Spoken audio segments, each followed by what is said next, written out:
Good afternoon, everybody. Real quick, I wanted to respond to a video done by Kabane the Christian, specifically on his video pertaining to the Gospel of Thomas. In this video, he postulates a minority view that is held by few scholars, that the Gospel of Thomas was originally written in Syriac. Syriac itself is a form of Middle Aramaic.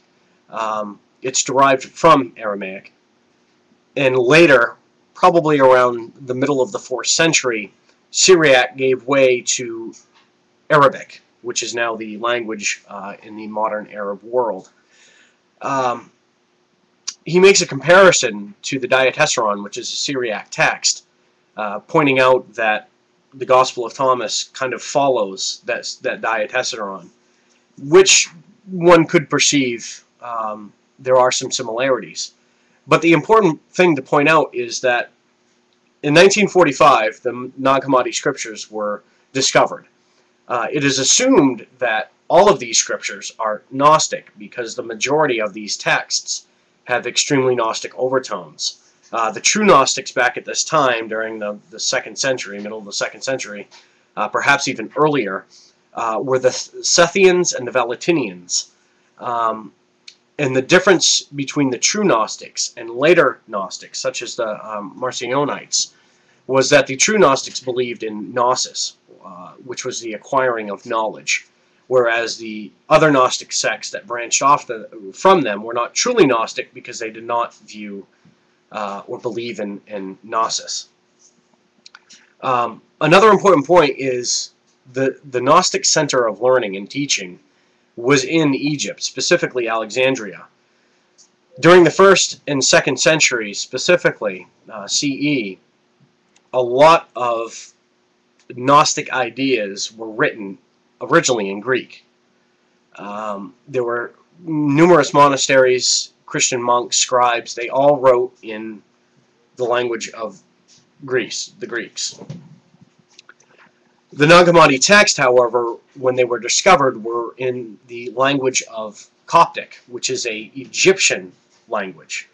Now, many believe that these Nag Hammadi scriptures were translated into Coptic to prevent the Orthodox Church at that time from being able to decipher what was actually being written within the Nag Hammadi scriptures.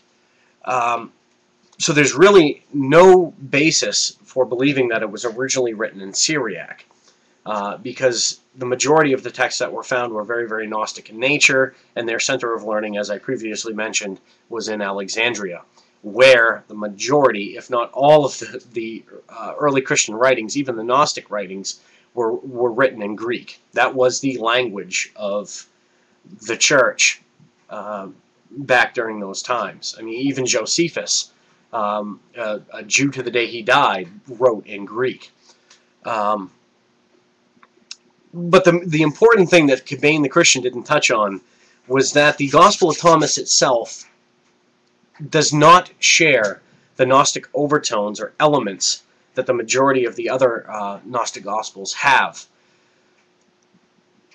Gnostics were dualistic in their worldview. They believed that evil had created the earth, whereas the Christian viewpoint and the Jewish and the Muslim viewpoint is that Yahweh, Allah, and Jehovah created the earth. The Gnostics believed the exact opposite, that there were evil powers, derivatives from the demiurge called archons, who were the rulers of the earth, that they had created the earth that we now live in, the world that we live in.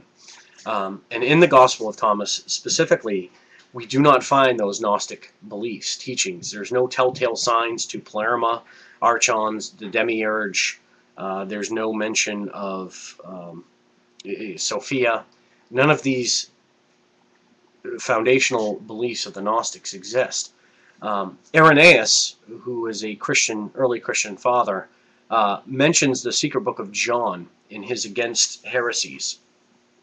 Furthermore, Hippolytus, who was a Christian writer stationed in Rome, actually referenced the Gospel of Thomas in his refutation of all heresies.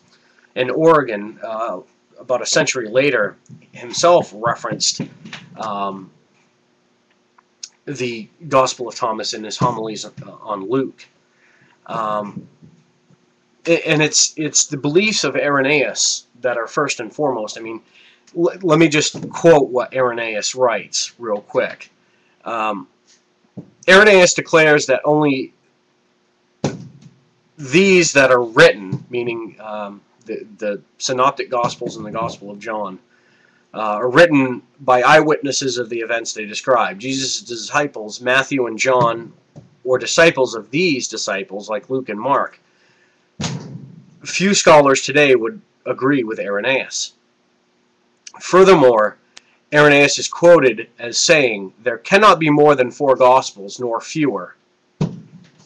Why would that be? Well, Irenaeus explains that just as there are 4 corners of the universe and 4 principal winds, so there can only be 4 Gospels, which seems to take as a kind of scientific explanation.